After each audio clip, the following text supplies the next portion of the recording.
It's beer o'clock or mead o'clock on Real Ale Craft Beer. Today we're going to be taking a look at a bottle of Wye Valley Meaderies Honey and Hops. It's a 4% ABV mead in a 330ml bottle. It's a sparkling mead, so we're going to get some carbonation on this. We have a black bottle cap. I like the style of the bottle on this one. It's that straight down 330ml bottle. Almost reminds me of, well, I'll show you. Now, I reviewed just yesterday this Nemerton Dutch mead, and it inspired me to the next day pick up this Wye Valley mead from the Wye Valley in Chepstow in Wales. And if you have a look, it's a very similar style bottle. This is a classic mead bottle with the cork on the top. This is a straight down bottle, very similar to this one, but it's got a cap on the top. So suggesting to drink this beer straight away, or all in one go, or share it. Nice bit of smoke on the bottle opening. Beer in the glass. Oh, look at the colour. Look at how light and airy this beer or this mead looks. Whoa, look at that. Did you see that? Look at that. Now, I know some people would go, oh, that's really messy. That is really messy. I'm not going to drink that. That is really messy. But you know what? I think all the added bits and pieces in this mead is going to add to the flavour. It really is going to add to the flavour. Look at that. Beautiful, beautiful. Kind of feels like I'm rolling it back into life by rolling it around in the glass here. But it's just a really light straw coloured, really straw coloured mead.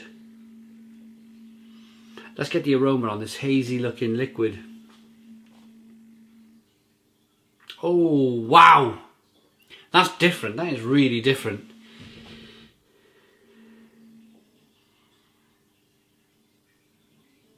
You're getting loads of honey, and then you're getting the hops.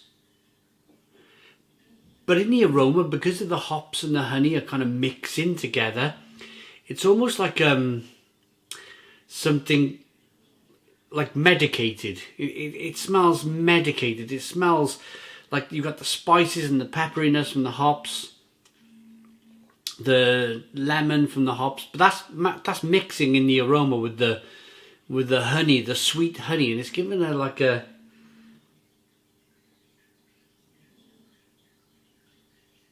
it's strange. It's a bit like well, I was in the hospital yesterday. My daughter had an accident and we had to go and get her stitched up.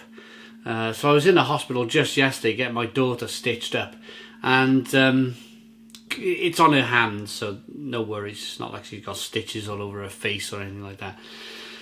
Thank goodness. But yeah, it's on her hand. So I was in a hospital just yesterday, but it's that very similar kind of. It smells a bit like hospital.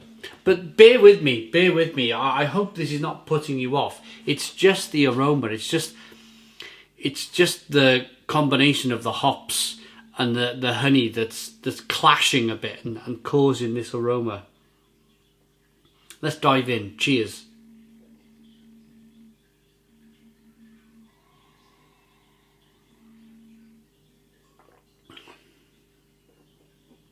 It's actually very nice. It's actually very, very nice. I love a mead because it's so warming. It's got a very nice... I find honey liquids, you know, you normally have honey, or I normally have honey, like warm honey, when you've got a cold or when you're not feeling too well.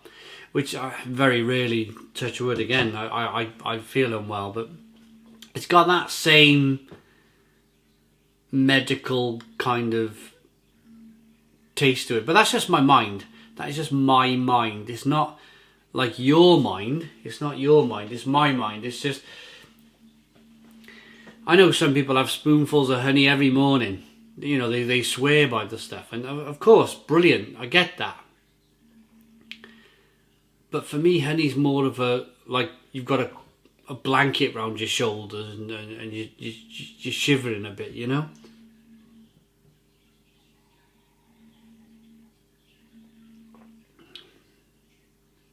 It's a nice sweet honey.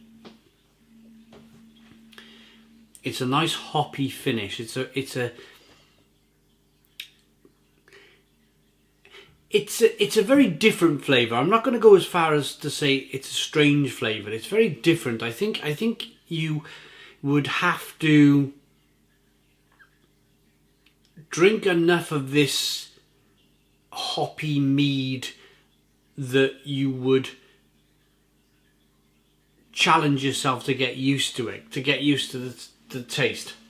I think once you conquer it, once you get hold of that, once you start to enjoy the taste, then I think you could really, really enjoy this mead.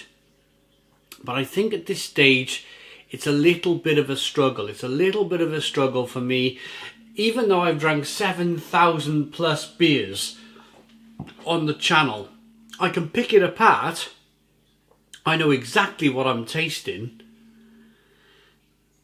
But I still find, I reckon it will take me about 3 or 4 bottles of this before, you know, I space it over 4 weeks. So I have 1 bottle a week. And I think by the 4th bottle then you're going, yeah, I love this. And I think then it will become a staple. It will become one of your kind of always in the fridge local meads.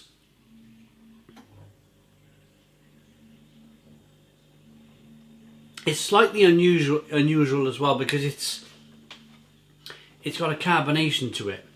It's a sparkling mead. Normally a mead for me, or the meads that I've tried, I'm no expert. I'm no expert whatsoever in mead. Perhaps I should have said that at the start, but normally a mead is still, it's not a carbonated drink. It's interesting. I like it. I do like it. I just feel that I need to give it time. I need to give it a chance. I need to give it time. And I think even with this big, strong... Never jumped so much in all my life. The doorbell, fine. Dog barking as soon as the doorbell goes off, which he never does. He's not a barky type dog. I jumped up my blooming skin. Oh, right. Actually, where did I put it?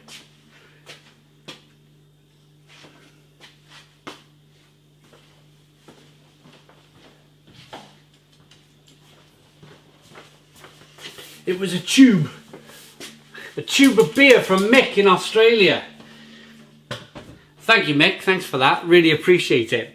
Right, back to the rating. Let's give this a rating. And I was talking about kind of drinking a few of these and getting used to them. I definitely think you could. But again, I'm no mead expert.